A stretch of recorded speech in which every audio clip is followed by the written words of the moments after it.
Tiger fans, welcome to episode 269 of the official Tiger Talk with the 1400 Club podcast, bringing you all the latest news, updates, and buzz surrounding your mighty JSU Tigers. I am the Corey C. Make sure you subscribe to the podcast to be notified of all future episodes. Apple Podcasts and Spotify video users, rate and review the show. And everyone, go follow Tiger Talk with the 1400 Club on Facebook and Tiger Talk 1400 on Instagram and Twitter. It all helps the cause, which is the I love Jackson State University. And we are back in the booth. Ken Clark, Zoe Phillips. What's good, fellas? What up, what up, what up, Tiger Nation? What up, D. Corey C? What up, Zoe? What's going on, man? What up, Ken? What up, Corey? What up, the I Love family? Fellas, 3-0 on the season. First home game, first home win. Dominated the G-Men. That's what we expected. We knew it would happen, so nothing surprising. Yeah. It's kind of, I guess, the way it started and how it ended may have surprised a few people, but we did what we expected to do. So let's hear our quick thoughts on the game. Hey, man, like I told everybody, we spelling out domination on the season. 3-0, so we got our M, and we look good doing so, man. So on to the next week. A tale of two halves, man. Came out looking dominant, looking like we had corrected all of our issues from previous week, and had a couple of hiccups going into the second quarter, man. And things got a little shaky going into halftime, man. But hey, whatever Coach Prime said, gave them that super juice. They came out and went ham in the second half, man. So amazing turnout from like I said, tale of two halves, man. But it was great to get the win, and it was great to do it in a dominant fashion on the back end. So let's talk about it. The tale of two halves. That second half, 45-7. I mean, imagine if we could put two halves together like that. Could this team put up 100 points in the game? I mean, yep. They can do it, though. You think so? Yep. So if you kept all the starters out there, and they were clicking on all cylinders. Like when you go back and look at the FAMU game, we left points on the board. You look at Tennessee State, boy, that 35, 38 points we talked about looks real close to what we talk about. We could very easily be averaging 50-some points.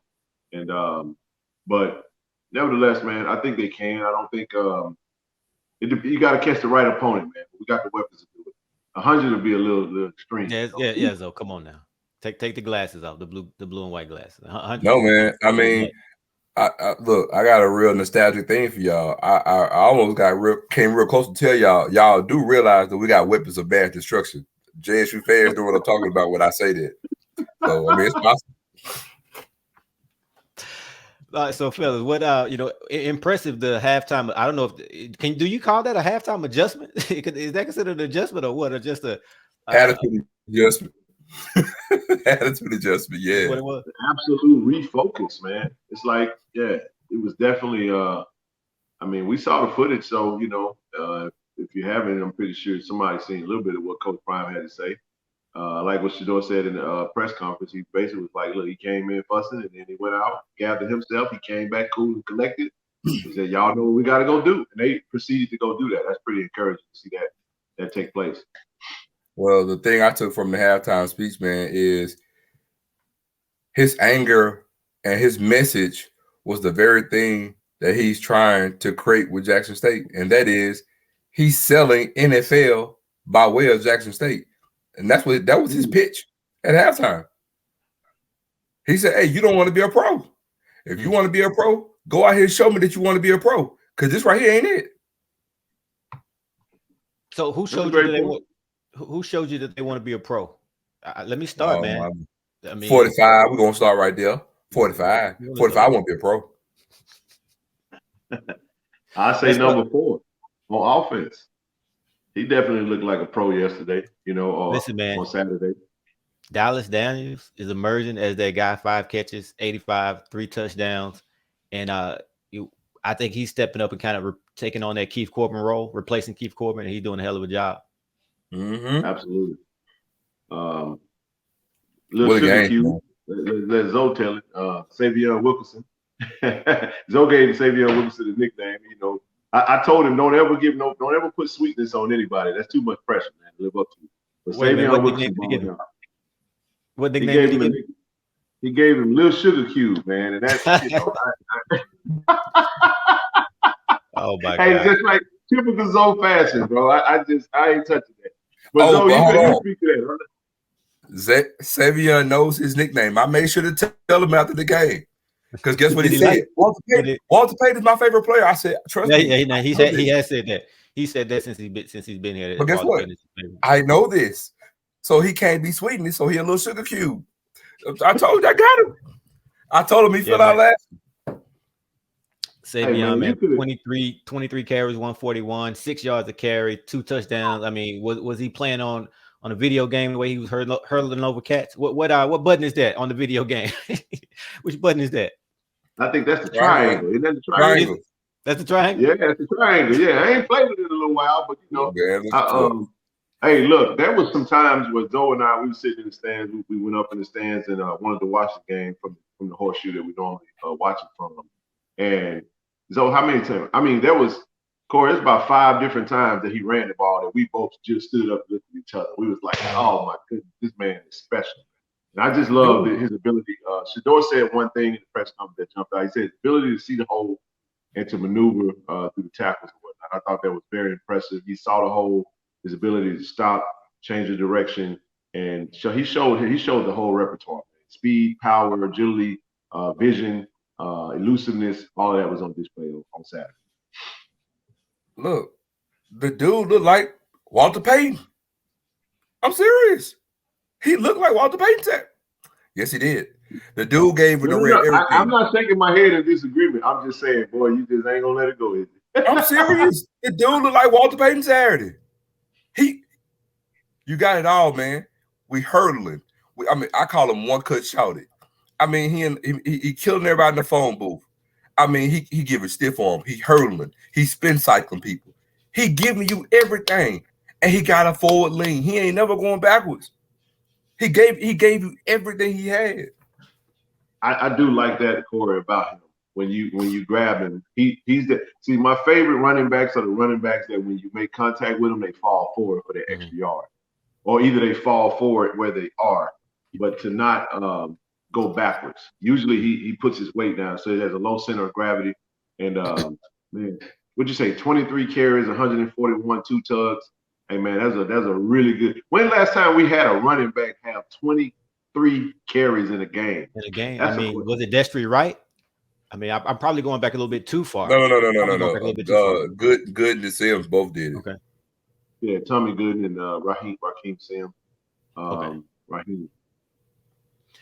So, you know, we joke about this team scoring 100 points. I don't think a team can score 100 points, but the balance, though, how difficult is this team to defend when you have this balance? We know what Shedeur does. We'll touch on him obviously throughout the show, but as far as passing yards, over 300 yards, well, actually over 400 yards counting in JP as well, and over 200 yards rushing.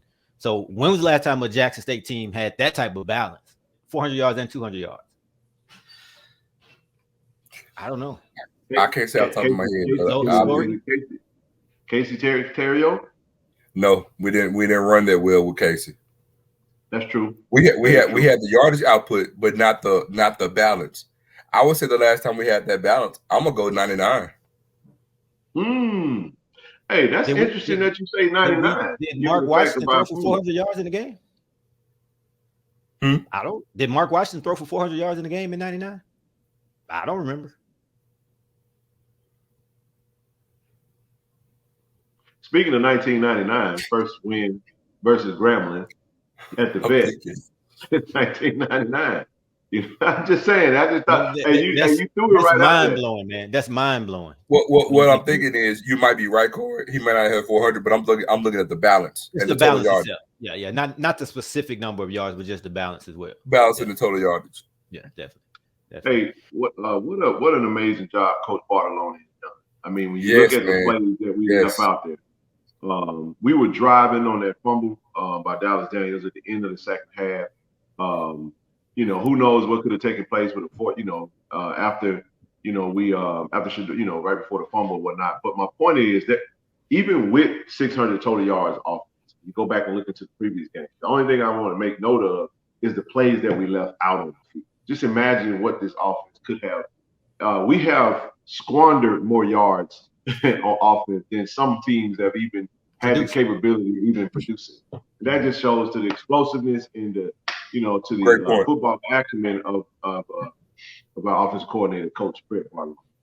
And he's living up to his creed too, because you know what he said. I want to do everything to make the defense uncomfortable. Things they don't want to do is what we're going to attack.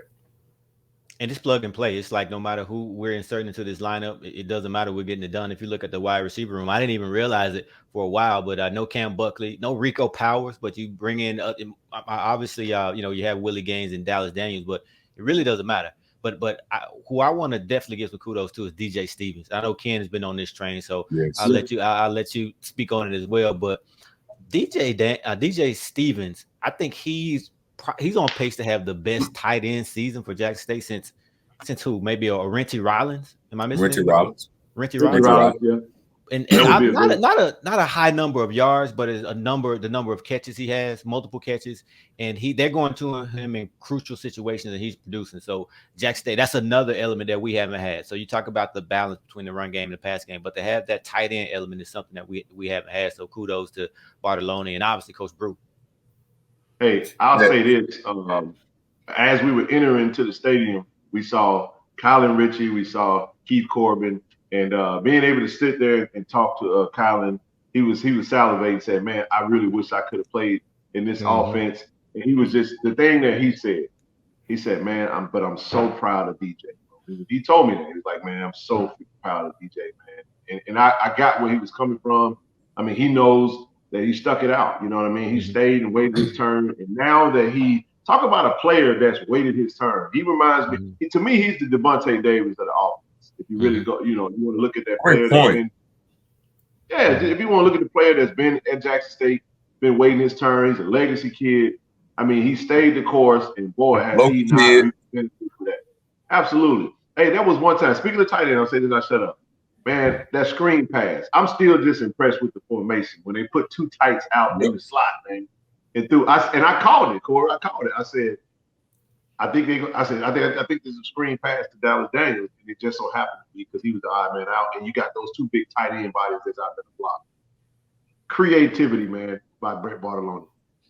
Yeah, man, just to echo Ken, man, DJ, he's the I mean, if you look at it, man, he's almost like a relic in this new age college football environment. Could have easily said, let me jump in the portal and leave because I'm not really playing. You know what I'm saying? And we aren't having success. But, man, stay with it, stay true, stay down, waited his turn, and now he's seeing the fruits of his labor. No doubt. Mark Pope made his debut. Didn't see much of him as a wide receiver, but, man, did he look good returning punts, man. And we have an embarrassment of riches back there returning punts. I didn't know he was that fast, Ken. Hey, man, listen, I was telling Zoe, like I said, I almost feel like I need to apologize because I didn't know that Mark Pope had this in his repertoire. But apparently the coaches knew. Look, we got another specialist, we call it. Another specialist, another return specialist, man. Talk about speed. Matter of fact, some of the JSU fans were so excited about Mark Pope that even after the game, I got calls saying, man, I didn't say the same thing, man. How about Mark Pope at punt return? I was like, hey, that's a heck of a revelation. I'm excited for him because, he did jump into the portal. We know we did discuss that, but heck of a story. I think that moment in that game, those big returns is going to pay dividends throughout as the season goes on from a specialist standpoint, but also we're going to see him do more on the field as a wide receiver. So happy to see Mark Pope contribute in a way, man, but special talent. He got some speed. So good stuff, man. Most definitely, man. But the main takeaway from him, though, man, is it's a teachable moment. Again, to all the youngsters who watch this, just stay down. Everything doesn't come, instant when you want it. But you know what? Stay ready. Opportunity will present itself. I promise you. Mark Pope can vouch for that now. He can vouch for that. We have several examples of that. We mentioned DJ. Mark Pope, You know what I'm saying? So just put your blinders on, continue to work. The opportunity is going to come. Also, Absolutely. speaking of which, Kevin Coleman, had multiple punt, saying, and get back on the field. But guess what? That's last game. Get back to practice, get back to work, man. His opportunity gonna come back too. He gonna get back on the field too, and he gonna be productive this season. Oh yeah, good stuff, man. No doubt. Shedeur Sanders, we have to talk about him. I think what he does. I think we just expect it. But when I'm watching him play, I don't know if it's just me. I don't realize the numbers that he's racking up until I see the box score. It just looks like a kind of an average or subpar. As a matter of fact, in the first half, I felt like Shedeur, he just wasn't into it, right? Like he was just off a little bit. But then you look at the numbers. It was like this way last season as well. But at the end of the day, you look at the numbers and another outstanding game: 21 for 31, 357, 6 total TDs, 4 through the air, and two on the ground. I think man, right now we're sitting there. Go ahead. No, go ahead. I'll let you go. I was gonna say, man, this with 3 games in, no interceptions. We're probably well at about 150 attempts, no interceptions. The fact that he's, I think, about 10 touchdowns now? 12. 10 touchdowns, 2 rushing. 10 passing, 2 rushing. Yeah, 10 passing touchdowns, no INTs, completing about right about 74% of his passes right now. Amazing. I mean, what else can we say? Well, we do have to talk about the fumble, the turnover, because people are gonna point that out. So I will say this. I'll go ahead and touch on it now. First of all, it's just no perfect quarterback. Like, that comes with the territory, man. A quarterback at some point is going to fumble the ball. Now, he has to do better, right? Let's get that out of the way. Of course, he's taking this harder than any fan. Let's be straight on that first and foremost. But that's inevitable. That's a part of the game. But this thing you have to think about, Shedeur, as Zoe said, no interception. So he had the 1 fumble in 3 games. That's 1 turnover every 3 games. 12 touchdowns. His touchdown to turnover ratio is 12-1, right? Any quarterback on any level on any team will take that every day of the week. Well, I got to tell you, I don't. With the turnover ratio thing, I have to put an asterisk by it, because when they really put that stat up, they don't. It's total turnovers, but we know when we're talking about quarterbacks, we're really factoring in interceptions. We really are when we're talking about quarterbacking, and he's yet to have one. And again. Look what we're debating. I mean, it's 1 turnover, no matter how you look at it. But it's still a turnover, whether we factor that in or not. It is. But the thing is go ahead. No, I want to. This is what I want to throw in there. We discussed this, and that's the thing that to your point, Corey. It felt very celebration bowl-ish, and I say that for this reason, because it has happened on numerous occasions where I think one thing the thing that we herald him for, the thing that we applaud him for, is his ability to extend plays.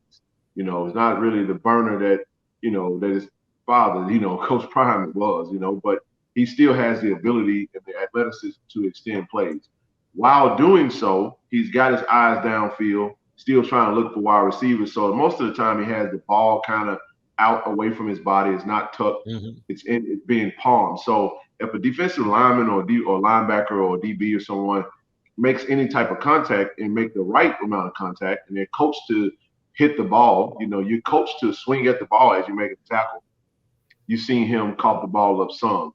And I think reason why I say celebration bowl is because the fumble occurred in the opposing team's red zone. Mm-hmm. And the crazy thing about it was it just so happened to happen at the point of the game where it's very, very high probability for turnovers. We jump off to a 14-0 run. Maurice Washington breaks this big run. Now the opposing team got momentum. They're feeling good about themselves. We come out from our 20 back against the wall, and it's like we just can't turn the ball over. Now, I was telling Zoe, I would have rather have 3 and out than a turnover in that position, because you kind of want to just push that momentum out of the game. But nevertheless, if we're just talking about the fumble, then that's my take on it. I think that just comes down to a little bit more polishing of the mechanics and drill play, learning how to go through his progressions and protect the ball at the same time. Well, I tell you what, the one thing that I'm proud to see, though, is the growth from last year, because their early fumble, he shrugged it off. and came right back and had the game that he ended up having. That fumble wasn't a deal breaker. It didn't crush morale or anything. It was just a little speed bump. My bad. You know what? Let's get to it. Here's a question that I would ask Corey Zoe, because I did say this. I said Shedeur seemed like he was. You can't be too critical, because you're like, man, this kid is at a 75% completion rate, and at one point it was like 88%, right? He came out, he was wildly inaccurate on some throws, and he was overthrowing. So what's that tell you when quarterbacks are overthrowing? What's that? Adrenaline, usually. We had something going on that was a little bit more near and dear to his heart. You had PRE, Paper Route Empire, the dedication, a personal relationship. I feel like, in a way, Shedeur was kind of juiced up. And really, I feel like when you come out there super duper high on adrenaline, you overthrowing it. I mean, a lot of his throws were overthrown. Good point. Were overthrows. Great point. Yeah. With that being said, you go into halftime, he comes back out, boom, settles down. He back to himself. What was your favorite Shedeur throw? Because he had a bunch of them. I'll start. That pass to Dallas Daniels in the second half. Oh my God! Talk about an NFL throw. That was impressive. The back shoulder throw, the one that was in the end zone. Yeah. Second half. Are you talking about the drag route going across? I'm talking. Well, all of them were impressive. I'm talking about the last one, the second half. I think they put us at 59. They got us to 59. We had 52 yet. My favorite throw was the pass to Willie Gaines. I'm gonna go ahead and say that. You know why? Because that pass was indicative of what the JSU football that we like to see. We y'all know we want to see bombs over Baghdad. Y'all know we want to see offense, baby. Huh? B.O.B. offense, baby. Listen, but it was the accuracy to hit him in stride. And look, if you go back and look at that play, he had a defender right by his leg, getting ready to try to throw him off balance, and he still was able to, to deliver that bad baby in stride, in rhythm. And like Tiffany Green said when it was covered on ESPN. What Jay Walker say? Got him. And this was before you even saw where the ball was going. Really? He saw it coming by. And Willie Gaines, man, running up under that, hey, that was a beauty, man. 86 yarder, I think, if my number is correct. 86. Willie Gaines, though, emerging as that big play threat, man, and we haven't had a consistent big. I'm talking about a home run, 80-yard, like you say, bomb over Baghdad receiver in a while. So that's definitely refreshing to have that. And mind you, again, this is, with Malachi Wideman on the bench. This is with, Cam Buckler not playing, Rico Powell's not playing. I mean, man, it's like we could spin the bottle with our wide receiver room. Just spin the bottle, pick one. Come on. Listen, Zoe, let me tell you something. Malachi Wideman, all swag receiver. What did he lead the conference in touchdowns last year? Was it? Yes, sir. Okay, so actually, no, he was behind D. Anderson out of Alabama. Okay, all right, number two, double-digit touchdowns in a handful of games. This guy, he caught a garbage time touchdown on this team. Think about it, garbage minutes. How crazy is that? It ain't crazy to me. It ain't crazy to me. It's encouraging to see him on the field getting touchdowns. Absolutely. So and they were so happy for him. They were so excited for him. Yeah, it makes me feel like it's going to be, like I said, a prelude. But keep in mind, Zoe made this point several times. Malachi got started slow last season. That's what I said. That's what I said yesterday. Yeah. He's still on pace. He's still on pace for double-digit touchdowns. He didn't start the game 3-4. So you got that right, Corey. Fellas, defense had a couple hiccups. I know they hated big plays, though, right? The Grambling couldn't consistently move the ball up and down the field, but a couple big plays. Dennis Thurman definitely didn't like it. I was standing right beside him when we were up 52-7. It was 52-17, right? And he was upset about the 17. That's all that he was talking about. And that was before they had before Grambling had that last bomb. I couldn't even look at him after that because I know he was going to explode. But overall, again, the defense still doing this thing. Hawkins, the Grambling quarterback, 12 out of 30, 122 yards and 2 interceptions. So defense, I haven't been hearing the word dark side much this season. Are we not the dark side anymore? Did that fall off? I like the black hole, but I don't know if somebody else is calling it that. Reason why I say that, because we were shut down. It's still the dark side, but it's always the dark side. But this is the return to the dark side. We gave up 24, but 10 of those points we gave to them. It wasn't really the defense. But I guess you take the field goal after the muff punt, the defense still falls on them. So 17 total points that they surrendered. But like I said, 10 of those we gave to them. That garbage time touchdown it's you know what it felt like? It felt like that Tennessee State game. It was Tennessee State all over again. That's exactly what it was. Absolutely hate it, man. It's like, come on, man. You know, we want to dominate, but again, it should have been 45-0 in the second half. That would have been even more of a mistake. But hey, it's all from a rushing standpoint. Grambling only had 121 yards, but most of that was on the big run by Washington as well. So they completely shut the run down as well. Yeah, man. One other point to that, and I'm real quick, is I looked at the stats prior to this game, Corey and Zoe. We had only given up 6 points. The next closest team was 44 points. So even with us giving up 17, that puts us at what, 23 now that we've given up? We're still not even halfway of where they were last week. So go ahead. No, but so yeah, I mean, nothing's changed. It's not like this game is going to change the mojo of what we done week to week leading up to this point. And now, you know, we're going to this next week with the opponent that we got coming up, and they're not even, you know, averaging a good, you know, offensive put out as it is now. So, I mean, I think we'll actually regress with regards to our average and actually help it go down some more this upcoming week. So, man, we're fine. If you think about the opposition scoring, though, most of the points have been a ton of points scored on us, but most of them have come off just a big play, though. I mean, have there been a sustained drive on this team? I'm talking about a 65+ yard drive. No. So it's just the big plays. It's the big plays. It's a sign. Usually, big plays versus the defense is a sign of an extremely aggressive defense. So that's usually what happens. I think the Maurice Washington. Zoe kind of called that, though. He was saying, look, you're not going to be able to go side to side. Yeah, we were talking about it. He said, you can't go side to side on Jackson State. You're going to have to actually go up through the middle and then gash them. And as soon as he said that, like 2 plays later, Maurice Washington went up the middle. And listen, where I was standing, I could see it head on because I was in the back of the end zone. He was coming towards me. You got to give credit where credit is due, man. That dude had 2 juke moves, and I'm looking at it like head on, man. It was beautiful. It was a beautiful thing. I got to say. It was a beautiful thing. That's what he did, though. Go back and watch it. So he's coming towards the end zone. I'm standing in the back of the end zone. So he runs right up to me and screams in my face, let's go, right in my face. Go back and watch the replay. That's me standing there. Might be told us. Yeah. I thought about after the game. I thought about going up to him and saying, "Let's go." But nah. Look, I told kid. I said I wish I had been beside you because I would have pulled that shag. Nah, man. College kid, man. Let him have his fun. He deserved. He earned that, man. You got to give it up to him. No, that kid is special, though, man. I said it. Yeah, man, he is, man. He is a talent.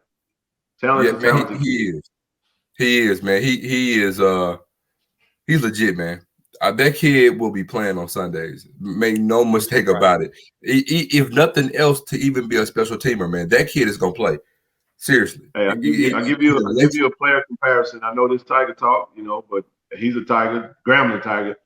Player comparison to Maurice Washington, man. Darren McFadden. He runs just like has a very similar style. To me, Cordero Patterson. Yeah, I said that too. And yeah, but I think Darren McFadden, someone pitched that Darren McFadden comparison. I was like, yeah, I see that a lot. I was just meaning more so from the style of play. I mean, the way he runs. He runs high and he has speed in the juke move. So yeah. But that's pretty cool, Corey. I wish you would have been able to get that on camera. I didn't think about it. Yeah. You being in the angle, you actually saw the whole development. That's pretty cool. Yeah, it was beautiful. I mean, I'm a Jackson State Tiger, but man, I love football, you know, so you got to give it up. And I knew we would win the game anyway, so I wasn't worried about it. Absolutely. Yeah. But no, the defense overall, man, causing turnovers. That's talk about a beautiful thing to see, man. Cam Simmons, I think he had multiple turnovers. Didn't he? He had an interception, and did he have what else? Did he have a fumble? Yeah, he had the first fumble recovery on the first drive and then the interception. Aubrey Miller, Devontae Davis forcing turnovers, and that's what we want to see from this defense, right? We know they can stop people, but when they're creating turnovers and putting giving the offense a short field, that's how you can get to that 100 points that Zoe is talking about, right? So now also Corey to mention, so we talking about Cam. We know who do we compare Cam to? Honey Badger. Already on this year, fumble, interception, sack, tackle for loss. Only player on the defense. Stat stuffer. Wow. Yeah. I didn't even think about that. Let's talk about that Shane Hooks catch, man. We gotta give Shane Hooks some shine, man. I said I didn't know if somebody was gonna bring it up, but Bird Nation. Hey, Blur Nation came to play. It was that was amazing, man. I mean, I think he made the top 2. He was the 2 at the 2 spot on the top ESPN top 10. Should have been number 1, man. I want to see who was number 1, but that Hail Mary. Who was number 1? Appalachian State with the Hail Mary. Okay. Yeah. Okay. Yeah. I would still put Shane Hooks at 1. I saw the Appalachian State. It was kind of the little pitch and wide receiver run up under and scored the touchdown. But no, that was an amazing catch. But no, man, overall dominant performance by the team. Like I said, tail of 2 halves came out and just, man, we dropped 66 on Grambling, bro. I mean, that's just, you know, I think my dad asked me, he said, man, when he said, my dad, you know, my dad is 79, class 79. He said, I can't think of a time that we beat Grambling that bad. So the respect that to the G is there. We know kind of some of our woes we've had with them. I don't think any of us thought that game going in, 21 and a half, that we was going to finish with 66. That's just amazing to me. Definitely not. Let me give you guys a score. All right. I want y'all to think about this score. All right. 47-10. Okay. Just marinate on that score. I'm not going to tell you what game this was. So think about your favorite team, right? High school, college, you know, Jackson State, of course, Callaway High School, though, you know, Ken, Murrah or Madison Central, whoever you claim. I don't know who you claim. Both of them. Think about both of them. Okay. Hazelhurst High School, the Indians, 49ers, Raiders, so the Chicago Bears. Okay, 47-10. If I told you going into any game, any week before your team was playing that they would win 47-10, would you be okay with that? Oh, absolutely. Yeah. You take it. You no complaints. You wouldn't complain. You take that W and relax every week, right? Twice on Sunday. Okay. Do you know where I'm getting this score from? This 47-10. If I had to take a guess, Ken knows me too well. I'm gonna say the average that we have on offense versus the average we're giving up on defense. That's the average Jackson State score. Woo! 47-10. I like 47-10. Zoe said we was gonna average 40 a game this season. Hey, they proving you right again, dog. and that's not factoring in a couple touchdowns that they took away from us at Tennessee State. We won't go back and cry over that, but hey, you know, we want our points, man. We want our stats, right? I have a question though. I have a serious question. Somebody asked me this. The Shador fumble, according to the rules, the young man that picked the ball up and ran the touchdown. Follow me, Zoe. Follow me, Corey. And did the layup? Should have been dead.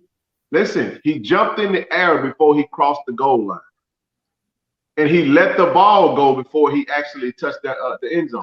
I thought the question was posed to me, was that a touchdown? By the rule, it should have been a touchback. Yep. I thought I was the only person. I didn't know the rule. I knew something was funky about it, though. I was questioning it. No, this ain't the NFL. Listen, he had to. Listen, he took off and did the finger roll thing right before. I'm going to give you one play that's indicative to something similar to that. If you got Sam Johnson that's kicking a punt and you run down there, you can actually stop your feet at right before the goal line, dive into the end zone as long as your body don't hit it, and throw the ball to a teammate on the other side of the line. Mm-hmm. So with that being said, he can cross the plane all he wants, but he has to cross the plane on the other side. You know, his body has to go with him. So he actually jumped up right before he crossed the goal line, finger rolled it and let it go, and then his foot touched the end zone. I'm like, absolutely. Boy, if those referees was really on it and we would have reviewed that play, that would have been a reversal of a touchdown. It would have been Jackson State football. I knew it was something about it, but thank you for clearing that up. Yeah. Yep. No, it didn't look right. So, but either way, 47-10. Are we dominating so far this season, guys? Are we meeting this expected level of dominance in your eyes? We don't know what Coach Prime's level is, but in your eyes, I'm gonna say no. I know it's gonna sound bad. Leaving a lot of meat on the bone, I know right? it's gonna sound bad. Like Coach Prime said in his press conference. He said FAMU was a complete game. Lackadaisical against Tennessee State. Lackadaisical in the first half. We were dominant in the second half. So no. We three. Right. So out of six halves of football. Quarters. We 3-3. 6 halves. 6 halves. Yeah. 6 halves of football. We got. Let me see. How do I do it? So we got three halves of lackadaisicalness. And we got 3 halves of dominance. So last time I checked, 50% ain't dominant where you want to be. So it should be 60 to like 3. I mean, give Grambling a couple scores now. Give Grambling a couple scores. 60 to like. No. I won't. What I won't take away is the garbage touchdown, and I won't take away Maurice Washington's run. I'm just talking about shooting ourselves in the foot, the 10 points, the turnover, and the muff punt. You take away that, and then no. It wasn't even a muff punt. It was the fact that we had a running into the kicker because they had punted the ball. Remember? Oh no, he kicked the field goal and he missed it, and we run into the kicker. He it's that stuff, man. It's that stuff. So those 10 points, the 38 points we leave in Tennessee, the points we left on the board, JD with the wheel route, we don't have to go through it again. I'm saying we left. Yes, we were dominant. Yes, we're dominant. Y'all might say I'm crazy, but based off of the expectation and the new standard at JSU, we had about a 50% clip of, and that just gives us more meat and more room to strive towards, because that's what we want to get to. I'm gonna echo Ken. Nah, we ain't nowhere near as dominant as what we can be. Somebody else could say y'all dominant. We are, but that's your dominant. That ain't Coach Prime dominant. I want Coach Prime dominant. Yeah. If he pissed off, and we could do way better than what we're doing, I want that too. And I want to see what it looks like. I definitely want. I can't wait to see what that looks like. Exactly. So according to Prime, it's meat left on the bone. I want none of it. I want gristle gone. Well, we should see it next week against Valley, but we know how they come to town. They come ready to play. Forget the records. They're gonna play hard. They're gonna play tough. But looking forward to seeing Coach dancing his product. Fellas, 3-0. Let's keep it moving. See you at the Valley game. Yeah, man. I love. Go Tigers. Go Tigers, baby. Block is hot. And that'll do it for episode 269 of Tiger Talk with the 1400 Club. Thank you to all of our listeners. And again, make sure you subscribe to the podcast. Apple Podcasts and Spotify video users, rate and review the show. And everyone, go follow Tiger Talk with the 1400 Club on Facebook and Tiger Talk 1400 on Instagram and Twitter. We're looking to do some big things with this platform to aid the athletics department, and it all starts with you. Downloading, subscribing, rating, and reviewing the show. And tell every Tiger that you know. We're on all podcast outlets: Apple Podcasts, Google Podcasts, Spotify Video, YouTube, and so on. And we'll be posting every episode on our Facebook, Instagram, and Twitter pages. As always, thanks for your support. Go Tigers. Hashtag I believe. Hashtag pack the vet. Hashtag the I love.